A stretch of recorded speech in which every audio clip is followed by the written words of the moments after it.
예수님의 치유 사역 가운데 대표적인 것이 바로 맹인을 고치시는 것이었습니다. 여리고의 소경 바디메오, 갈릴리에서의 두 맹인, 벳세다의 맹인, 또 예루살렘에서 맹인을 고치신 것과 같이 이러한 맹인을 고치신 치유 사역은 사복음서 모두에 기록이 되어 있습니다. 그런데 마태, 마가, 누가복음의 공관복음서에서는 맹인을 고치신 사건에 대해서 맹인을 고치셨다라고 단편적으로 기록하거나 8절이 채 되지 않는 짧은 분량을 차지하고 있습니다.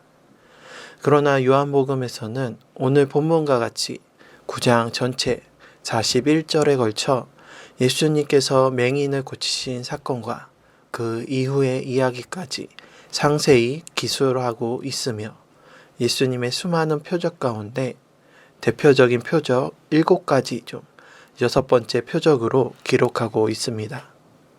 이것은 본다라는 것, 맹인이 그 어두운 가운데 눈을 떠서 본다라는 것이 요한복음의 핵심 개념 중에 하나이기 때문입니다. 복음서를 감각적으로 설명한다면 공관복음은 청각적, 요한복음은 시각적이라 할 수 있습니다. 공관복음에서 예수님께서 하나님 나라의 복음을 선포하시고 천국은 이와 같으니 말씀하시며 여러 가지 비유로 제자들과 무리들을 가르치신 것과 같이 예수님의 말씀을 듣는 청각적인 감각을 강조하고 있습니다. 반면 요한복음은 비유 대신 계시와 표적을 강조하고 있습니다. 계시란 열어서 보여주다, 감추어진 것을 벗겨 드러내다 라는 뜻입니다. 예수님께서는 스스로를 생명의 떡이요 세상의 빛이요 길이요 진리요 생명이요와 같이 자신을 계시하심으로 예수님을 알지 못하는 이들에게 자신을 나타내 보여주셨습니다. 또한 표적은 익히 말씀드리다시피 겉으로 드러나 보이는 자취, 흔적을 말합니다. 표적을 통해 예수님만이 참된 메시아요 주님이심을 드러내 보여주신 것입니다. 이처럼 요한복음에서 계시와 표적과 같이 본다라는 것을 강조하는 이유는 요한복음의 서문인 1장에 나타나 있습니다. 참빛 곧 세상에 와서 각 사람에게 비추는 빛이 있었나니 그가 세상에 계셨으며 세상은 그로 말미암아 지은 바 되었으되 세상이 그를 알지 못하였고 빛 대신 주님을 세상이 보지도 알지도 못하였던 것이었습니다. 요한복음에서 본다라는 것은 안다 그리고 믿는다 믿음과 연결이 됩니다. 예수님께서 여러 표적을 행하셨지만 여전히 사람들은 예수님을 제대로 보지 못하고 제대로 알지 못하였습니다. 앞서 갈릴리에서 오병이어의 이적을 행하셨지만 무리들이 예수님을 찾은 것은 표적을 본 까닭이 아니라 떡을 먹고 배부른 까닭이었습니다. 여전히 예수님을 보고도 믿지 아니하였습니다. 형제들까지도 예수님을 믿지 아니하였고 바리새인들은 예수님을 그리스도로 시인하는 자들을 유대교에서 출교시키고 예수님을 잡고자 하였습니다. 그렇기에 요한은 날 때부터 맹인된 사람을 고치신 이 표적을 상세히 기술하면서 어두움을 비추는 세상의 빛, 또 보지 못하는 자를 보게 하시는 빛 대신 예수님을 증거하고 있는 것입니다. 오늘 예수님께서 길을 가실 때에 날 때부터 맹인된 사람을 보셨습니다. 여기서 보았다라는 것은 단순히 지나가다가 우연히 스치듯이 보았다라는 것이 아니라 그에게 관심을 가지고 의도적으로 주목하여 보았다라는 것입니다. 그래서 제자들은 예수님께서 그를 유심히 보고 계심을 눈치채고 이 사람이 맹인으로 난 것이 누구의 죄로 인함이니까? 라고 물었던 것입니다. 맹인은 앞을 볼 수 없어 예수님을 발견할 수도 알 수도 없었지만 예수님께서 먼저 그를 보시고 그를 아시고 어둠 가운데 있는 그에게 다가가셔서 그를 고쳐주신 것입니다. 주님을 예배하는 이 시간, 이처럼 나보다 먼저 나를 사랑하시고 나보다 나를 더 잘 아시며 우리를 먼저 찾아오시는 빛 대신 주님을 만나는 귀한 은혜의 시간 되기를 소망합니다. 오늘 본문의 맹인은 아기로 태어나면서부터 앞을 보지 못하였습니다. 23절에서 신문하는 바리새인들에게 그의 부모가 말하기를 그가 장성하였으니 그에게 물어보소서라고 말하였습니다. 랍비의 문헌에 따르면 이스라엘에서는 법적인 책임을 질 만한 장성한 나이가 13세였다고 합니다. 또 당시 유대교에서 장성하여 사회적으로 책임과 역할을 감당할 수 있다고 여겨지는 나이는 또한 30세였습니다. 요셉이 30세의 총리가 되고 다윗이 30세의 왕이 되었듯이 예수님께서 30세에 공생의 사역을 시작하심도 이러한 유대적인 배경에서 이해할 수 있습니다. 이를 맹인에게 적용한다면 오늘 본문의 맹인은 적어도 13년에서 많게는 30년 이상이라는 긴 세월 동안 앞을 보지 못하고 살았던 것입니다. 단 한 번도 빛을 보지 못하고 세상을 보지 못한 채 캄캄한 어둠 속에 오랜 세월을 지내왔습니다. 그 심정이 과연 어떠했을까요? 꽃의 향기로움을 맡아도 그 색깔과 아름다움을 알 수가 없고 손으로 사물을 만진다 해도 대략 짐작만 할 뿐입니다. 그것도 우리는 한 번이라도 본 적이 있어서 눈을 감고 사물을 만져도 그 모습을 떠올리기 쉽지만 나면서 아무것도 보지 못한 맹인에게는 한 번도 보지 못한 것을 촉각만으로 의지해서 비교하고 상상할 대상 없이 머릿속에 그것을 그려본다라는 것은 결코 쉽지 않은 일이었습니다. 이처럼 눈이 어두워 앞을 보지 못하고 그로 인해서 가난하여 구걸하고 이러한 어둠 속에 눌리고 그 두려움에 포로된 이 맹인의 삶은 절대 어둠 속에서 매일이 긴장과 고난, 고독의 연속이었습니다. 게다가 당시 유대인들은 장애나 질병이 그 사람의 죄로 인한 대가와 저주로 여겨졌습니다. 맹인은 내가 나면서부터 얼마나 큰 죄를 지었다고 주여 나로 이러한 고통과 고난을 당하게 하십니까? 그 이유를 따지며 억울해하고 분노하며 자신의 처지를 한탄하지 않았을까요? 마치 의인이었던 욥이 왜 내게 이러한 고난을 받게 하시는지 하나님을 원망하며 한탄하는 것과 같은 것입니다. 그리고 예수님의 제자들이 욥의 친구들처럼 그가 무엇인가 불의한 일을 행하고 하나님 앞에 잘못한 것이 있어서 죄의 대가를 치르는 것이다 라고 여겼습니다. 맹인으로 태어난 것이 죄로 인한 것이다, 당연한 것이다 여기며 그를 위로하고 돕기보단 그 자신 때문인지 그 부모 때문인지 왜 그가 맹인이 되었는지 그 이유와 원인에만 그 배경에만 궁금해하며 물었던 것입니다. 맹인이나 제자들 모두 왜 앞을 보지 못하게 되었을까라는 그 이유와 원인에만 몰두하고 있었던 것입니다. 이에 예수님께서는 대답하시되 이 사람이나 그 부모의 죄로 인한 것이 아니라 그에게서 하나님이 하시는 일을 나타내고자 하심이라 라고 말씀하셨습니다. 이 3절 말씀만 뚝 떼어서 잘라놓고 보면 이 사람이 왜 맹인이 되었는지에 초점이 맞춰져 혹 하나님께서 자기의 일을 나타내시고자 일부러 고통과 환난 가운데 사람을 던져 놓으시는 매정한 분처럼 여겨질 수도 있습니다. 하지만 3절 말씀은 4절 말씀과 함께 그 목적을 구별해서 보아야 합니다. 이해를 돕기 위해 오늘 본문을 헬라어 문법에 따라 다시 한번 해석하면 다음과 같습니다.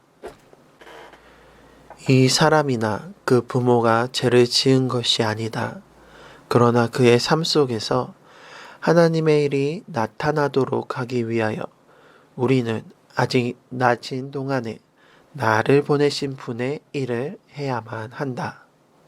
이렇게 번역하였을 때 하나님께서 하나님의 일을 나타내기 위해 그를 맹인으로 만드신 것이 아니라 맹인된 그에게 하나님의 일을 나타내기 위해 보내신 분의 일, 하나님의 일을 해야 하는 것이 목적이 됩니다. 왜 맹인이 되었는가 라는 그 제자들의 관심과 물음에 그 이유를 설명하시는 것이 아니라 맹인된 자에게 지금 무엇을 해야 하는가, 어떻게 해야 하는가 말씀하여 주신 것입니다. 그것은 바로 하나님이 하시는 일, 나를 보내신 이의 일을 하는 것입니다. 우리는 살아가면서 오늘 맹인과 같이 이유를 알 수 없는 삶의 어려움과 갑작스러운 사고, 환난과 고난과 같은 삶의 문제를 대면하게 됩니다. 이때에 우리는 어떠합니까? 맹인이나 제자들처럼 왜 내가 이러한 일을 당해야만 하는가? 그 이유와 원인에만 몰두하고 있지는 않습니까? 물론 동일한 잘못을 반복하지 않도록 그 원인과 이유를 찾아 되풀이하지 않도록 주의하는 것 필요합니다. 그러나 우리 삶에 일어나는 그 모든 일에 원인과 이유를 다 헤아려 알 수는 없습니다. 우리 삶을 이끄시는 분은 무한하시고 영원하신 하나님이며 그분의 그 크신 계획과 섭리를 어찌 사람이 다 알 수 있겠습니까? 그리고 문제는 그 고난의 원인과 이유에만 우리가 몰두한다면 그 밑바탕에는 나는 잘못 없어, 나에게는 책임질 일이 아무것도 없다라고 여기는 인간의 교만함과 이기심이 깔려 있는 것입니다. 그리고 그것은 우리를 원망과 저주, 분냄과 좌절로 이끌 뿐입니다. 우리는 지금 코로나19로 인하여 팬데믹이라는 어둡고 긴 터널을 지나고 있습니다. 언제 지금의 이 상황이 해결되고 종식될지 다 알 수 없습니다. 또 왜 이러한 질병을 내리시는지 그 이유에 대해서 우리가 되돌아보고 생각해 볼 수는 있지만 그 모든 것을 다 헤아려 알 수는 없습니다. 이때에 하나님 왜 이러한 고난을 내리십니까? 라며 그 이유와 원인에만 몰두하고 그것에 매몰되어서 지나간 시간에만 매달린다면 우리는 앞으로 나아가지 못합니다. 그러다가 아무 일도 할 수 없는 어두운 밤이 오고야 맙니다. 하나님의 크신 계획과 섭리를 다 알 수 없지만 우리가 할 수 있는 것, 지금 이 고난과 환난 속에서 우리가 할 수 있는 것은 찬송가 330장의 고백처럼 어두운 밤 시대리니 일할 수 없는 밤이 속히 오기 전 깨어서 빛 대신 주님을 힘입어 주와 함께 내게 주어주신, 내게 맡겨주신 하나님의 일, 나를 보내신 이의 일을 감당하는 것입니다. 그때 지금의 이 어둡고 긴 터널을 지나 밝고 환한 주님의 영광의 빛, 빛 대신 주님을 맞이하게 될 줄 믿습니다. 오늘 본문에서 맹인에게 맡겨진 일은 실로암 못에 가서 씻는 것이었습니다. 이때 예수님께서는 땅에 침을 뱉어 진흙을 이겨 맹인의 눈에 바르시고 실로암 못에서 씻으라 함으로 그 눈을 밝게 뜨게 하여 주셨습니다. 이는 예수님의 치유 사역이 곧 태초에 천지를 지으신 하나님의 창조 사역이심을 나타냅니다. 나면서부터 맹인된 자는 창세기 1장처럼 땅이 혼돈하여 공허하며 흑암이 깊음과 같은 어두운 한가운데 놓여져 있었습니다. 맹인처럼 우리 또한 날 때부터 영적인 맹인으로 태어난 존재입니다. 우리의 죄악으로 인하여 하나님과 우리 사이가 갈라졌고 우리의 눈이 가리어져서 빛 대신 주님을 모르고 주님을 떠나 어둠 가운데 있는 것입니다. 그러나 이러한 어둠 가운데 빛이 있으라 말씀하심으로 어둠을 가르고 빛이 비침과 같이 죄로 인하여 캄캄한 세상 가운데 세상의 빛으로 우리에게로 예수님께서 오셨습니다. 그리고 오늘 맹인의 눈에 진흙을 이겨 바르시고 실로암 못에 가서 씻으라 하심으로 그 눈을 밝게 하여 주셨습니다.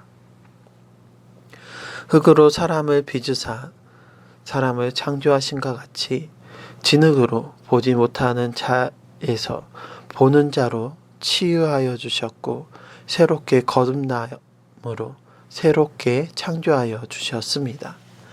요한복음 1장의 고백처럼 그가 태초에 하나님과 함께 계셨고 만물이 그로 말미암아 지은 바 되었으니 지은 것이 하나도 그가 없이 된 것이 없느니라.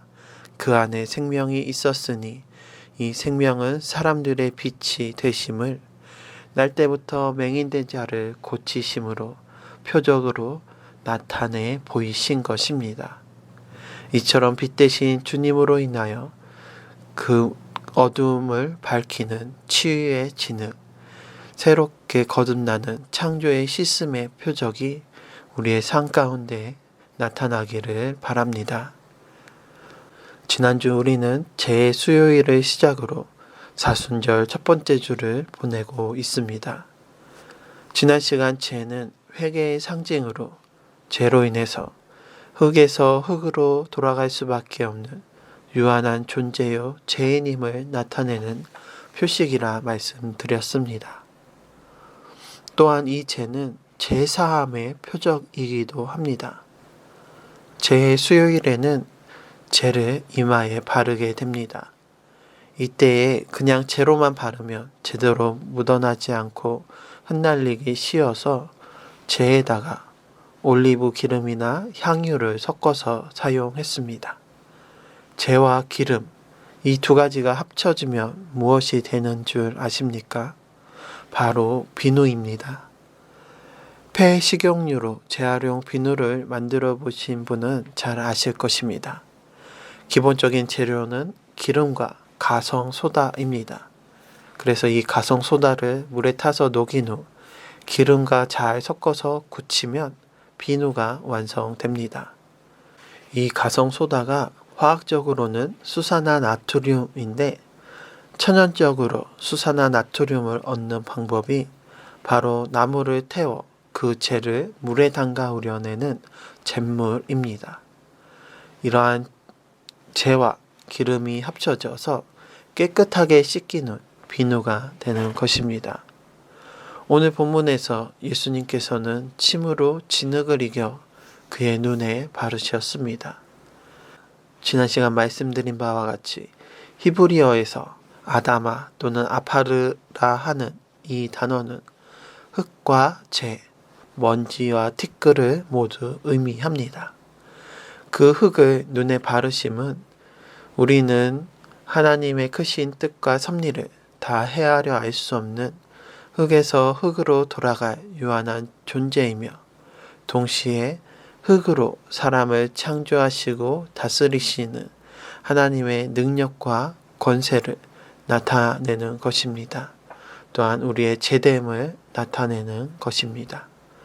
그리고 6절에서 그 진흙을 예수님께서 바르셨다라고 나오는데 이 바르시다라는 단어는 헬라어로 에피크리오라고 합니다. 이것은 에피와 크리오의 합성어인데 에피는 위에라는 뜻이고 크리오는 기름을 붓다라는 뜻입니다.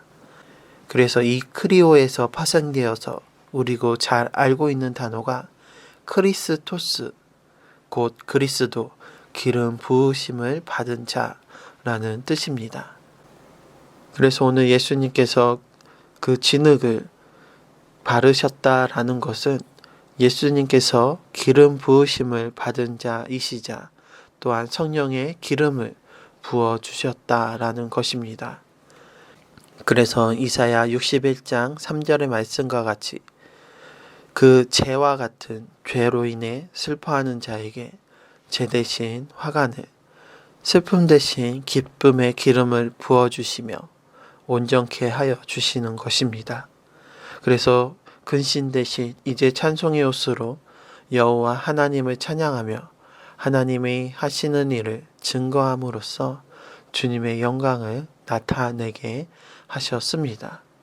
그리고 이 모든 것은 실로암 연못에 가서 그곳에 물로 씻음으로 인해서 완성되었습니다.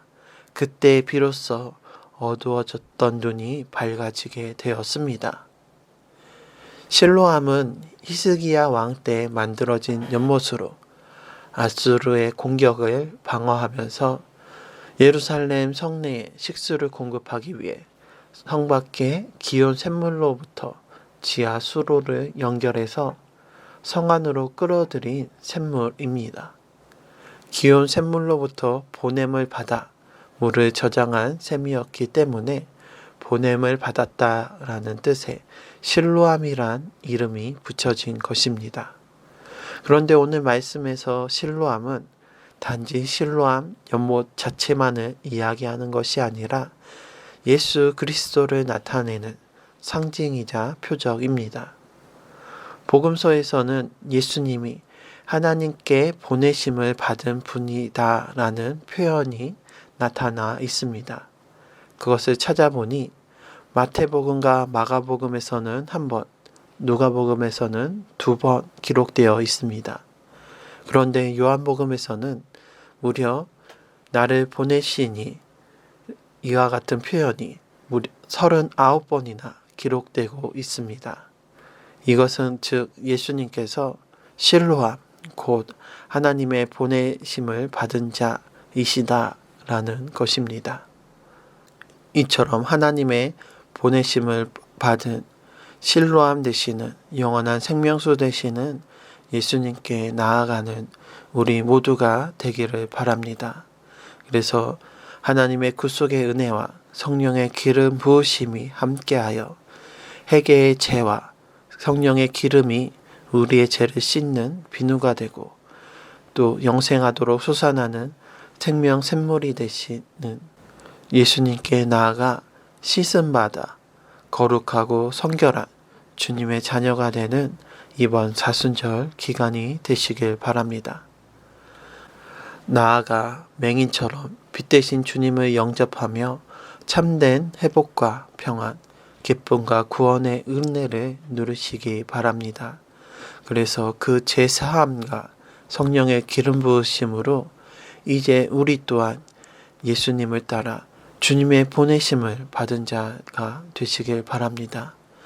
예수님께서 하나님의 보내심을 받은 자이신 것과 같이 우리 또한 주님의 보내심을 받은 자입니다. 주님께서 땅끝까지 이르러 내 증인이 되어라 라고 우리를 이 세상 가운데 보내주셨습니다. 그래서 이 어두운 세상 속에서 가난한 자에게 복음을, 포로된 자에게 자유를, 또 눈먼 자에게 다시 보게 함과 눌린 자에게 자유를 전파하며 빛 대신 주님의 은혜를 나누는 우리 모두가 되시기를 부탁드립니다.